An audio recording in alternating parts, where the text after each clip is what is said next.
ভারত বাংলাদেশ যুদ্ধ লেগে যাবার সম্ভাবনা রয়েছে, এতে ভয় পাওয়ার কোনো কারণ নেই। কারণ চীন বাংলাদেশের পাশে থাকবে 7 সিস্টার্স পাওয়ার জন্য, আর পাকিস্তান পাশে থাকবে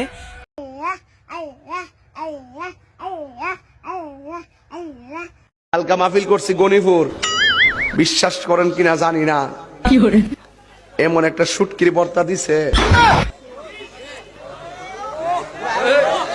সৎ মানুষের 5টি লক্ষণ। নাম্বার 1, সৎ মানুষ আস্তে কথা বলতে পছন্দ করে না। নাম্বার 2, এরা কখনোই লুকিয়ে কাজ করে না। নাম্বার 3, প্রিয় দর্শক আসসালামু আলাইকুম।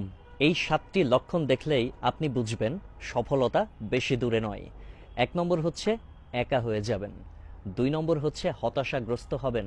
জনম দুঃখী কপাল পোড়া গুরুয়া